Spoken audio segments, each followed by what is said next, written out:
Hey guys, Brian Kelly here from Zombie Guitar.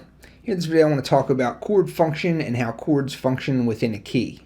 So last week's video I talked about how my favorite chord was the major 3 chord. So the major 3 chord could be anything depending on what key it's in. So there's 12 possible key signatures. In the key signature of C, the 3 chord would be the E minor chord. In the key signature of G, the 3 chord would be the B minor chord. So depending on what key you're playing in determines what the 3 chord is. So in this video, I just want to look at all the in-key chords and basically just show you how once you start thinking about chords in terms of their function within the key, you can then easily transpose into other keys. It makes learning songs a lot easier because a lot of songs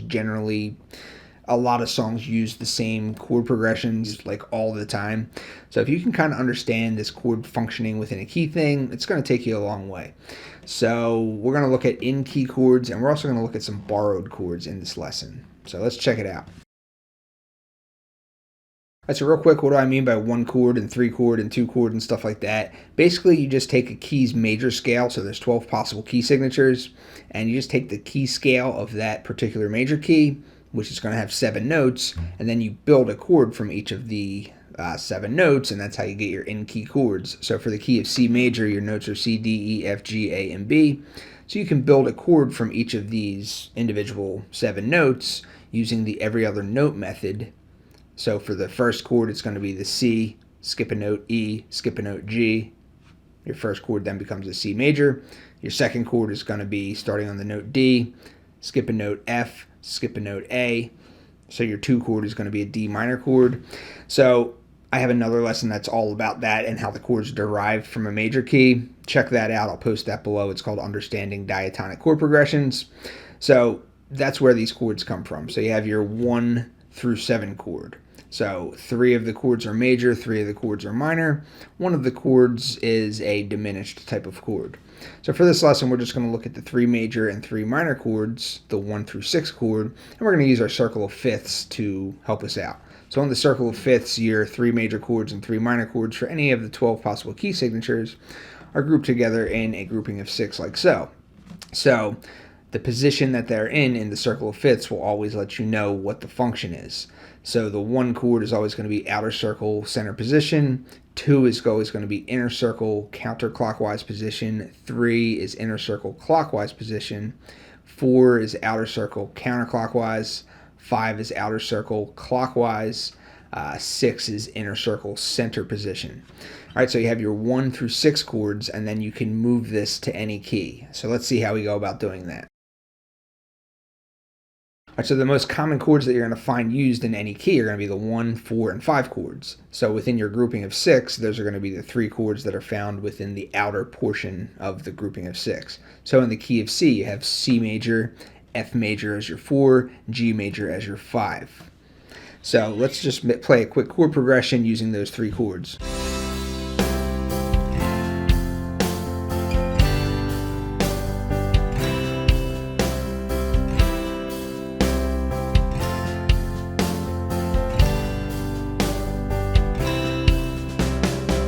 So I did C major, F major, G major, 1, 4, 5 progression.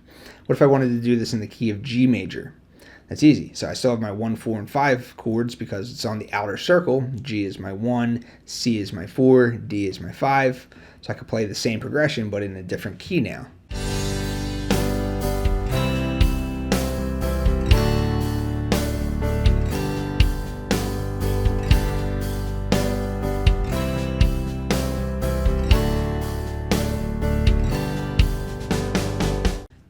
Pretty easy. So let's say I want to play it in the key of, say, E now.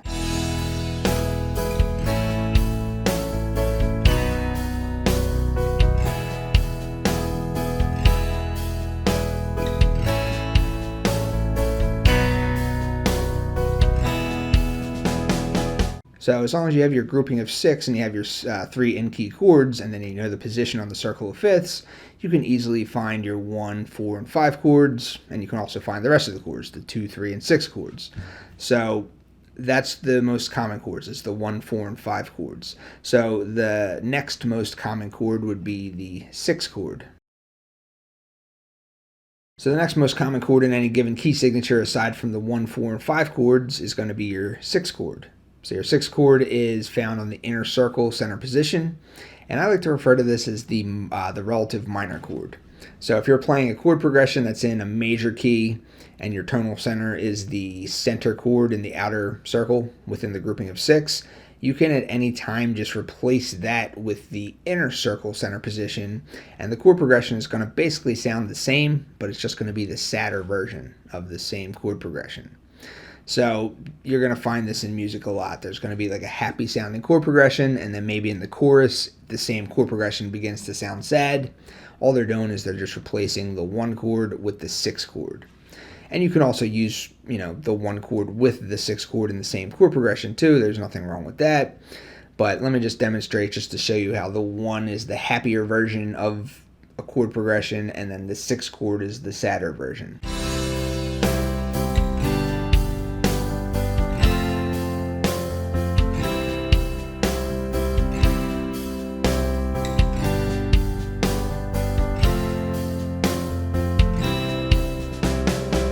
Let me replace the C major with the A minor chord now.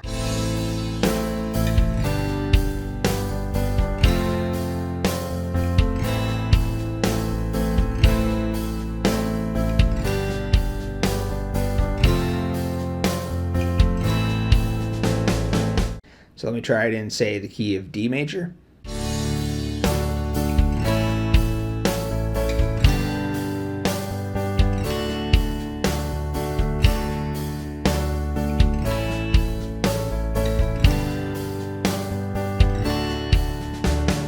The sadder version replacing with the 6 chord.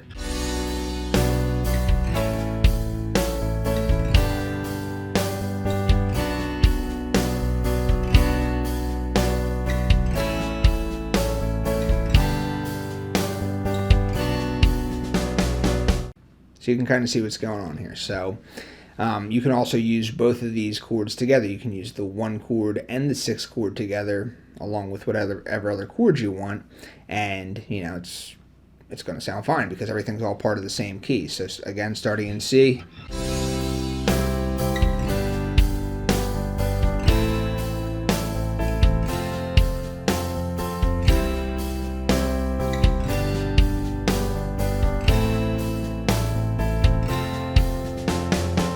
So right there I played the 1, 5, 6, 4 progression in the key of C major. So it uses the 1, 4, and 5 chords plus the 6 chord. So we're using 4 out of these 6 possible chords put together to make a very, very common progression known as the 1, 5, 6, 4 progression. I could play that exact same progression in any other key. I just have to know where my 1, 4, 5, and 6 chords are. Let me try it in the key of E major now.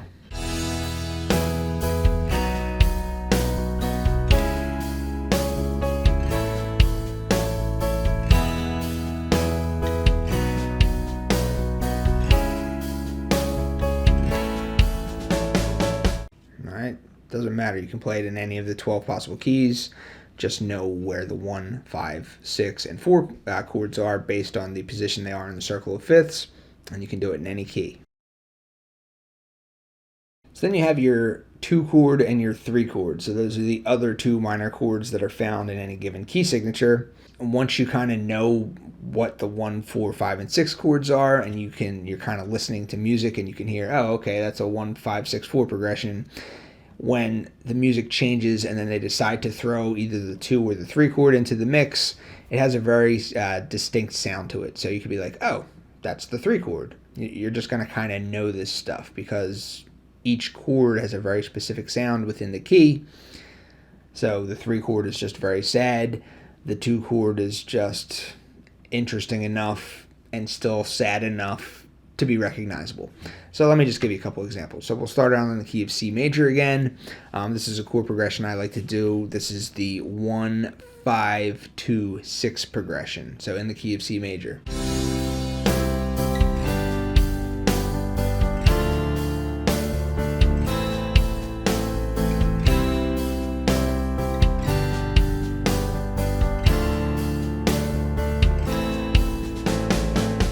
So that D minor chord in there, that was my 2 chord. So it's still in key, it still fits, but it's just, I don't know, there's something very pretty about that 2 chord. So let me try a 1, 5, 2, 6 progression in G now.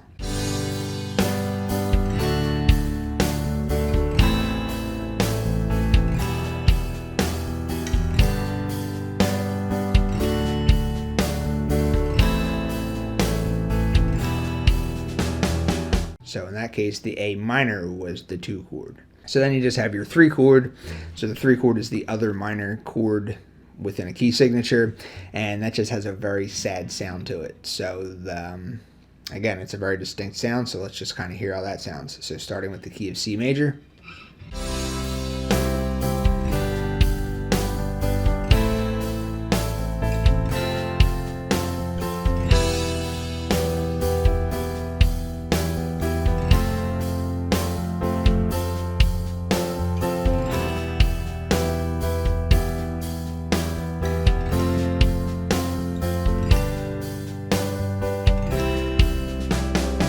So I was playing the 1, 5, 6, 4 progression, but then I jumped to the 3 chord, and it just said, okay, this part of the song, now it's time to cry. Now it's sad time. So that's that whole 3 chord.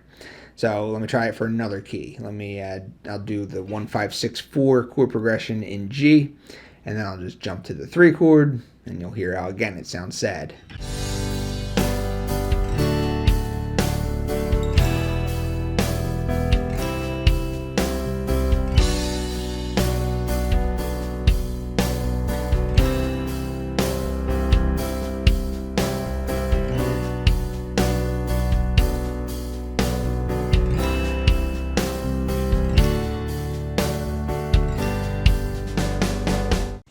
Again, so the chord progression was 1, 5, 6, 4.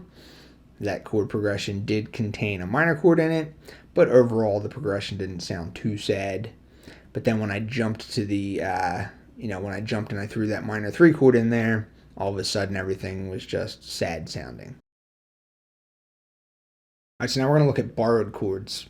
So borrowed chords are out of key chords. They're not going to be found in the grouping of 6. But you can easily find them on the grouping of 6, either in the counterclockwise direction or the clockwise direction. So in our starting key, which would be, in this case, C major, or you could say it's A minor. C major is the major version of this key, A minor is the minor version of the key. So the parallel key of C major would be C minor. So all your chords found in the key of C minor are going to be found in this grouping of 6, counterclockwise to your original key. If you're calling the original key the key of A minor instead of C major, you could then look to your parallel key of A major and then use those chords to borrow from. So those chords are going to be found in the grouping of 6 in the clockwise direction. So the thing with borrowed chords is you don't want to use too many of them, because if you start using a bunch of out-of-key chords, it's going to sound jumbled. The tonal center isn't going to be quite obvious anymore. Not to say that you're not allowed to do this. You can really do whatever you want. But generally, you kind of, if you're playing within a key, you kind of want to give the listener the sense, okay, that's the key we're playing in. Throw in an out-of-key chord here and there just to kind of spike their interest levels, but mostly remain in key. So tastefully use borrowed chords. You can go a long way without needing to overdo it.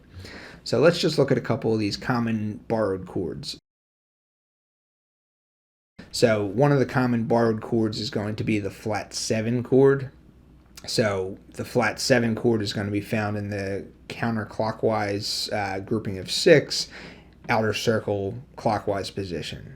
So I know that can be a lot to remember, but why is that the flat 7 chord? Why is that called flat 7?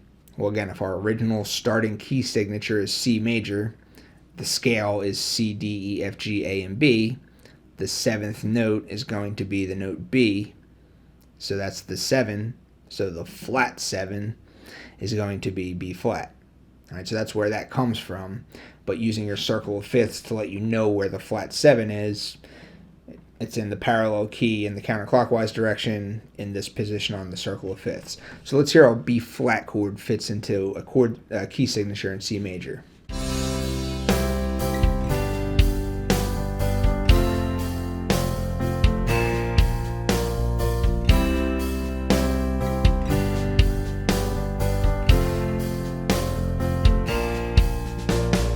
So I just threw B flat into the key of C major, and it sounded pretty good.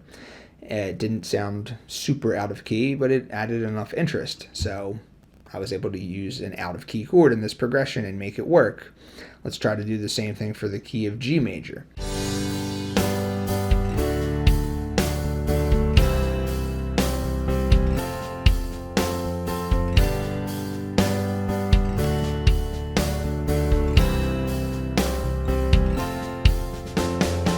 So in this case, the flat 7 in the key of G major would have been the F major chord. Again, why was it flat 7? Why was it called the flat 7 chord? If you look at your G major scale, G, A, B, C, D, E, F sharp, flatten the F sharp, it just becomes an F because it's one note less than F sharp. So the flat 7 in the key of G major is going to be your F major chord. You could also just use your circle of fifths, position, the grouping of 6 right to the counterclockwise direction. There's your F major chord. That's your flat 7 chord. So another common borrowed chord is going to be the minor 4 chord. So you could say that the minor 4 chord is borrowed from the parallel minor key. That's where it comes from, actually. So in the key of C major, your 4 chord is going to be F major. Make that minor. That becomes an F minor chord. So F minor is not part of this key signature. It's not part of the original key signature, but it is part of the parallel minor key signature. So when it comes to using the minor 4 chord, a lot of times it's going to be followed by the major 4 chord. So something like this.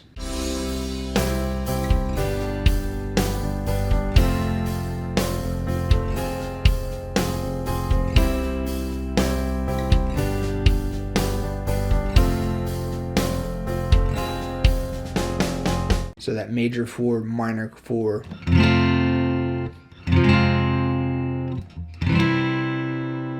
You're going to hear that a lot. So you could do the same thing. Let's just go to, say, the key of E major.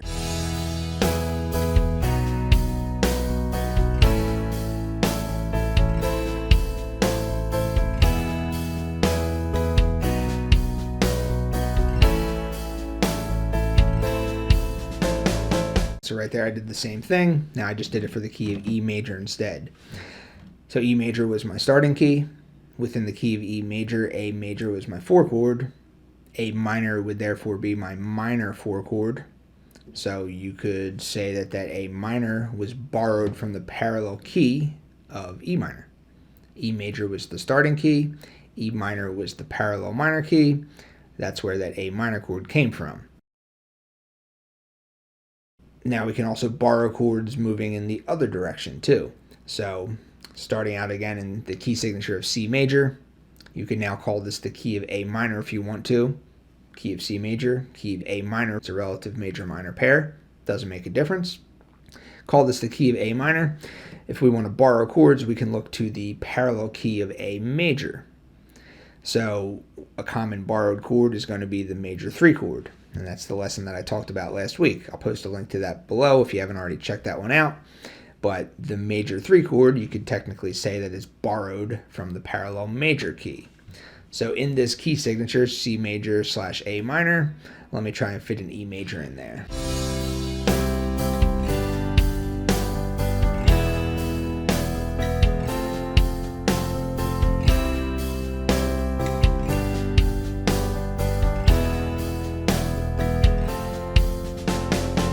So I could do the same thing for another key too. So let's jump to the key signature of G major or E minor. G major is the major name of the key. E minor is the minor name of the key.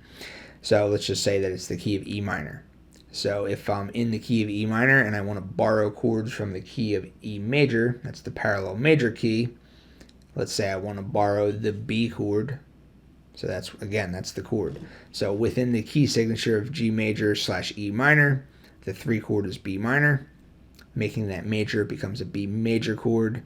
Where does that B major chord come from? You could say it's borrowed from the parallel key of E major. So again, you could do the same thing.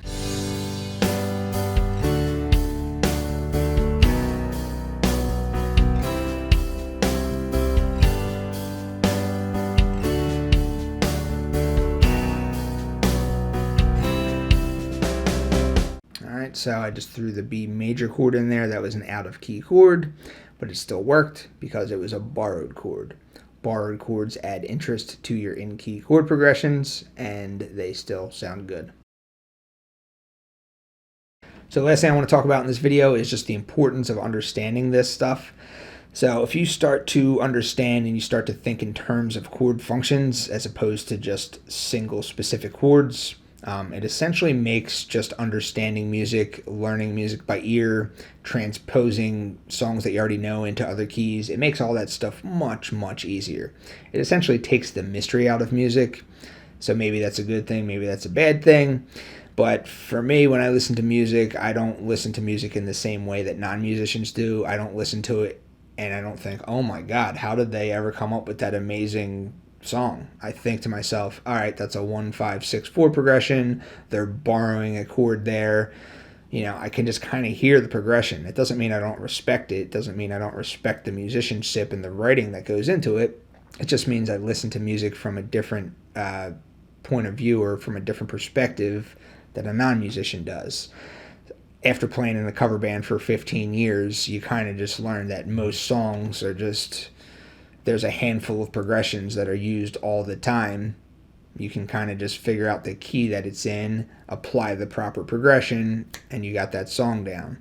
If you go and play that same song for another band that happens to do it in a different key, it's not that hard. I'm just like, oh, you played in the key of A instead of the key of E? All right, no problem.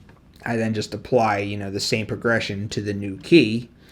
Of course, using my handy dandy circle of fifths tattoo on my arm to help me out. But that's essentially what this does. This basically just takes music and puts it into an understandable just terms. All right, that's the best I can describe it. So hopefully that makes sense. But anyway, understanding chords functions will take you a long way. That's why I made this video. Hope you guys liked it. See you next time.